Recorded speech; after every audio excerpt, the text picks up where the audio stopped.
Queridos amigos, vamos lá a mais uma leitura e reflexão sobre o Livro dos Espíritos por Allan Kardec.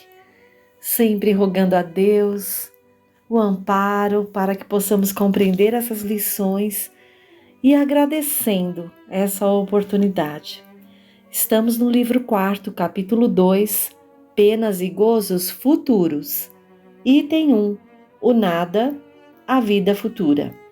Pergunta de Kardec 958. Por que o homem tem instintivamente horror ao nada? Porque o nada não existe. 959. De onde vem para o homem o sentimento instintivo da vida futura?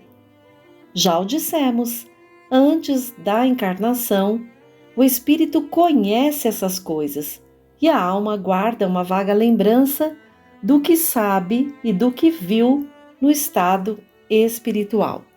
Isso é muito legal, porque não é a primeira encarnação, nós não estamos saindo agora das mãos do Criador.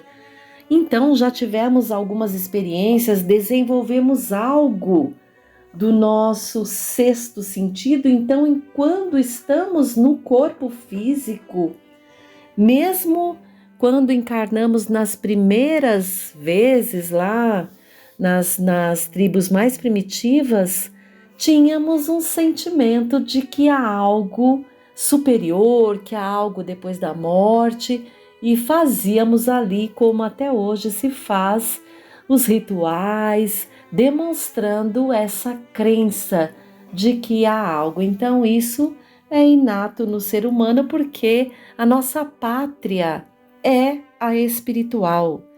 Por isso, sabemos que há algo para além desse corpo físico de carne que aqui fica. Vamos ver a nota de Allan Kardec. Em todos os tempos, o homem se preocupou com o futuro de além-túmulo, o que é muito natural. Qualquer que seja a importância dada à vida presente, ele não pode deixar de considerar quanto é curta e, sobretudo, precária, pois pode ser interrompida a cada instante e jamais ele se acha seguro do dia de amanhã. Em que se tornará depois do instante fatal? A pergunta é grave, pois não se trata de alguns anos, mas da eternidade. Aquele que deve passar longos anos num país estrangeiro se preocupa com a situação em que encontrará no mesmo. Como não nos preocuparmos com o que teremos ao deixar este mundo, desde que o será para sempre? A ideia do nada tem algo que repugna a razão. O homem mais despreocupado nesta vida, chegado o momento supremo, pergunta a si mesmo o que será feito dele e involuntariamente fica na expectativa. Crer em Deus sem admitir a vida futura seria um contrassenso.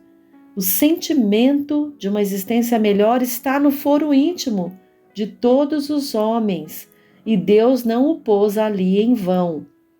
A vida futura implica a conservação da nossa individualidade após a morte. Que nos importaria sobreviver ao corpo se a nossa essência moral tivesse de perder-se no oceano do infinito? As consequências disso para nós seriam as mesmas do nada. Item 2. Intuição das penas e dos gozos futuros. Intuição, aquilo que vem como uma certeza, mas não sabemos de onde. Pergunta 960. De onde procede a crença que se encontra em todos os povos nas penas e recompensas futuras? É sempre a mesma coisa, pressentimento da realidade, dado ao homem pelo seu espírito, porque ficais sabendo, não é em vão que uma voz interior vos fala, e vosso mal está em não escutá-la sempre. Se pensasseis bem nisso, com a devida frequência, vos tornaríeis melhores. Então, é interessante essa resposta porque, de novo, nós vamos precisar olhar para nós, nos perceber. Somos espíritos lá do mundo espiritual, do plano espiritual, Para progredirmos, precisamos encarnar na matéria. E vamos ali, através das experiências na matéria, já em condições de raciocinar, de buscar compreender sentimentos, de buscar compreender o que é a dor, o que é o bem, o que é o mal, vamos buscando esse aprimoramento, pois fomos criados para alcançar o ápice desse aprimoramento, nos aproximando cada vez mais do nosso Pai, que é Deus. Pergunta 961 de Kardec. No momento da morte, qual o sentimento que domina a maioria dos homens? A dúvida, o medo ou a esperança? A dúvida para os céticos endurecidos, o medo para os culpados, a esperança para os homens de bem. E então, façamos essa pergunta a nós mesmos, né? Como estamos? Como está esse sentimento com relação a esse momento? Será que estamos com as malas prontas, como se diz, né? Precisamos fazer por onde estarmos preparados para retornar à pátria espiritual, com bons sentimentos, né? Com esperança. Mas, para isso, é necessário que a gente se acolha, se melhore naquilo que é possível melhorar, não é? Nos aproximemos de Jesus. 962. Por que há céticos, desde que a alma traz para o homem o sentimento das coisas espirituais? São em menor número do que supondes. Muitos se fazem de espírito forte durante esta vida por orgulho, mas no momento da morte não se conservam tão fanfarrões.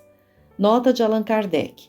A consequência da vida futura se traduz na responsabilidade dos nossos atos.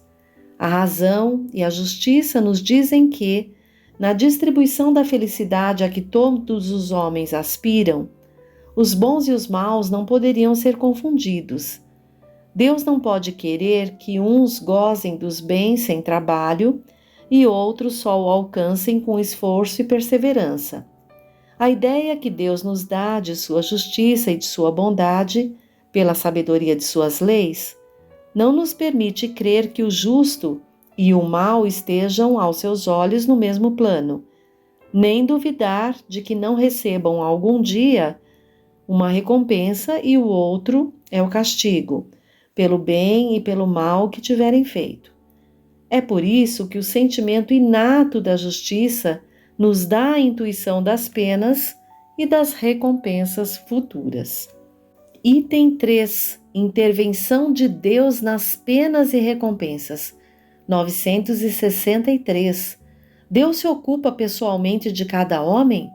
Não é ele demasiadamente grande e nós muito pequenos para que cada indivíduo em particular tenha a seus olhos alguma importância?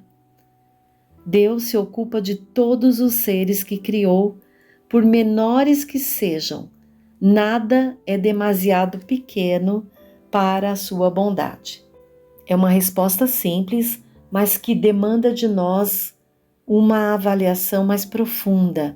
Deus, onisciente, onipresente, onipotente, abarca em sua condição a tudo e a todos que criou, imerso que estamos em seu amor, como os peixes nos oceanos. Qualquer vibração é por ele sentida, captada. Portanto, ele sabe de nós. Tudo que vai em nosso coração, em nossa mente, sabe muito mais do que podemos supor. Nos compreende muito mais do que podemos supor. Nos ama muito mais do que podemos supor. 964. Deus tem a necessidade de se ocupar de cada um dos nossos atos para nos recompensar ou nos punir? A maioria desses atos não são para ele insignificantes?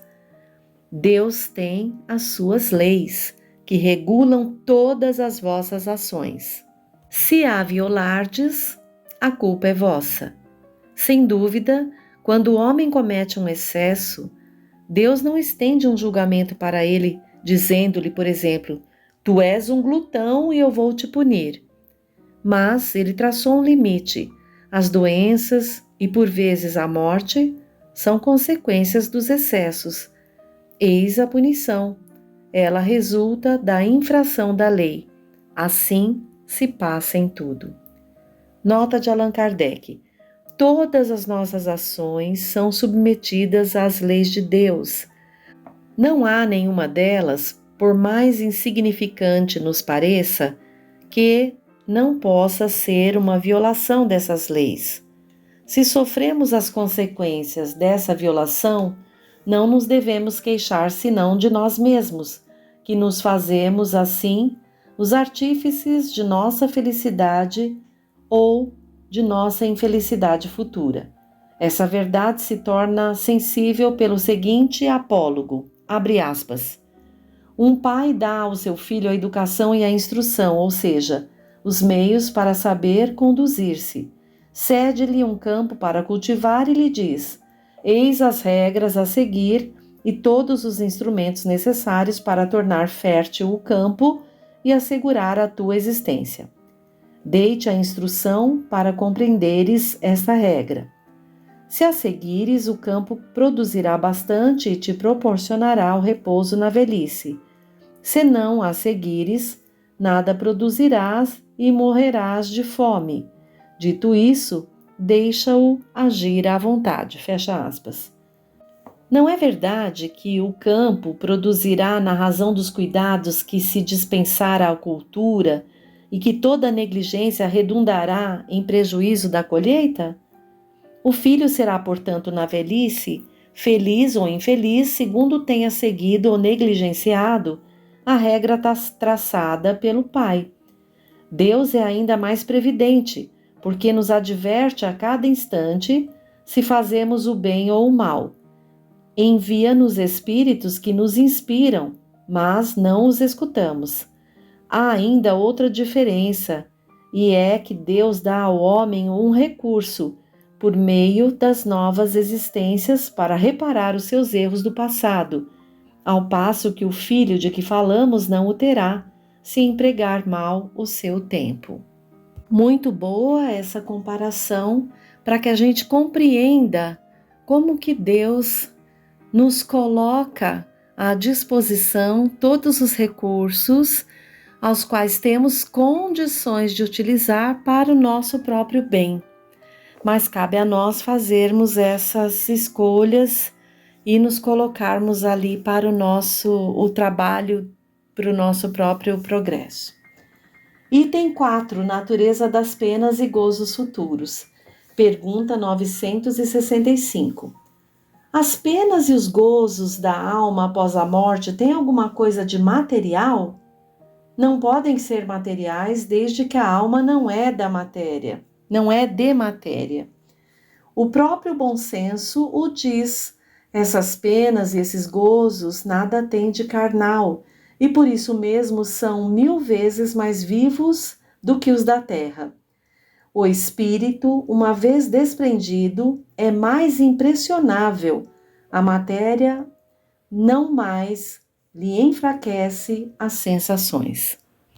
Veja que legal isso. Então, nós somos seres espirituais com potência latente, mas potência divina, filhos de Deus, potências a serem desenvolvidas.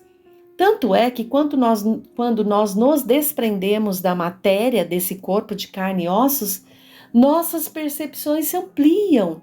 Nós não tivemos apenas essa existência, mas nessa existência eu venho para cumprir determinada situação pequenina de toda a minha vida mesmo. É uma experiência pequena essa existência.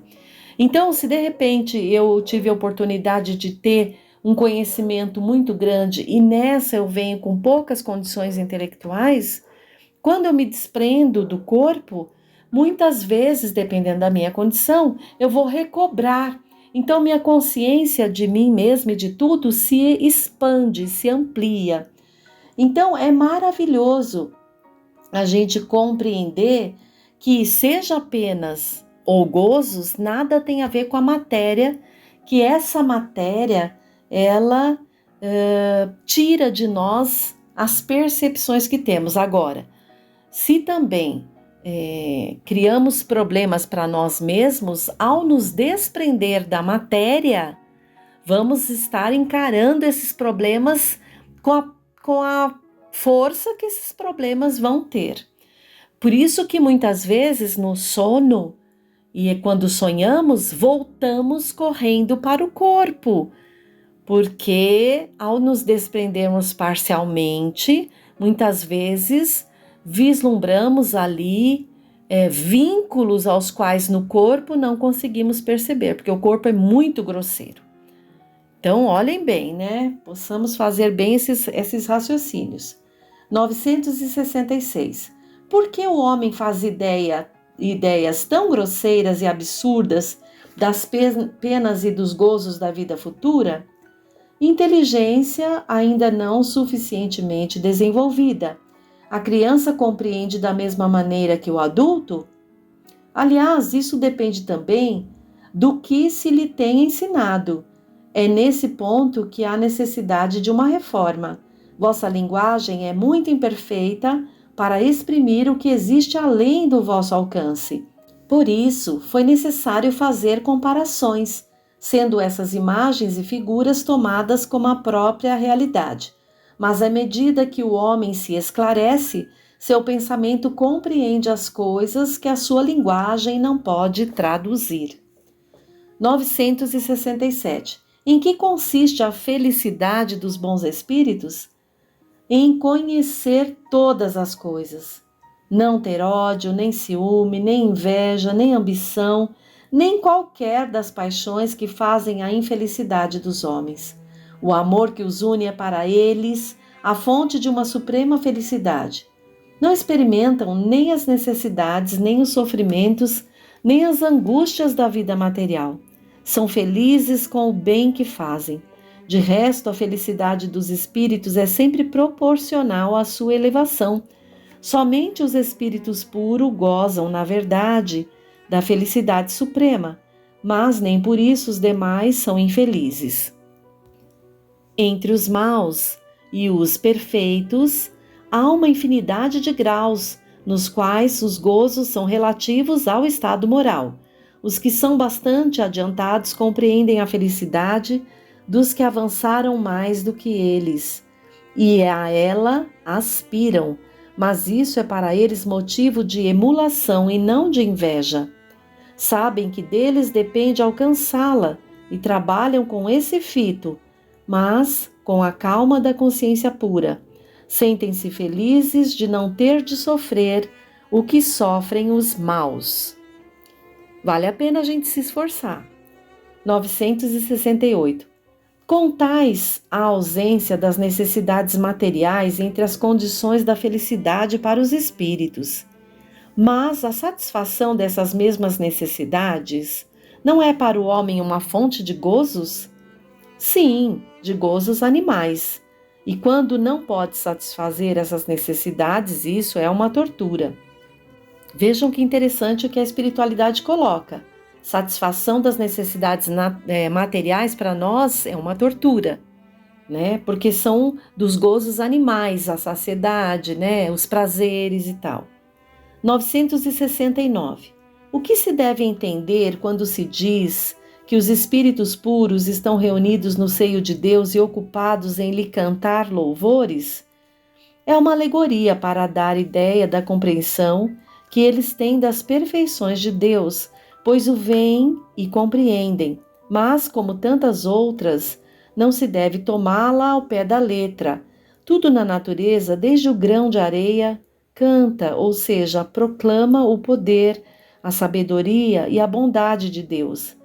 Mas não penseis que os espíritos bem-aventurados estejam em contemplação na eternidade. Isso seria uma felicidade estúpida e monótona, e mais ainda, a felicidade do egoísta, pois a sua existência seria uma inutilidade sem fim. Eles não sofrem mais as tribulações da existência corpórea. Isso já é um gozo. Depois, como já dissemos, conhecem e sabem todas as coisas e empregam proveitosamente a inteligência adquirida para auxiliar o progresso dos outros espíritos. Essa é a sua ocupação e, ao mesmo tempo, um gozo, uma felicidade. Muitas vezes não conseguimos medir isso, mas é por conta do nosso apego à matéria, né? Então, na nossa imagem cultural, às vezes até desde criança, ou dependendo das relações que tivemos com religiões, o céu é um lugar ali de nuvens fofinhas, fica todo mundo sentado numa nuvem tocando harpa, né? E todo mundo rechonchudinho, todo mundo feliz da vida, né? Saciado. Mas é a nossa visão infantil do que seria ali o lugar para o homem de bem. E, ao contrário, né? A gente fica ali criando imagens difíceis de um inferno com um caldeirão lá, com fogo, com o garfão do diabo espetando a gente e tal, não sei o quê. Então, são situações culturais e que adquirimos ainda de uma civilização muito aquém da questão de superioridade, em que relacionamos as penas e aos gozos às questões de sofrimento material, porque é isso que temos de mais forte ainda. É por isso que, quando o homem começa a se intelectualizar, ele não vai estar acreditando mais nisso, não vê mais sentido nisso, né? Ou pena eterna e tudo mais. Então, bem interessante esses assuntos, mas por hoje paramos por aqui e vamos continuar conversando no nosso próximo encontro. Jesus esteja junto ao coração de cada um. Até!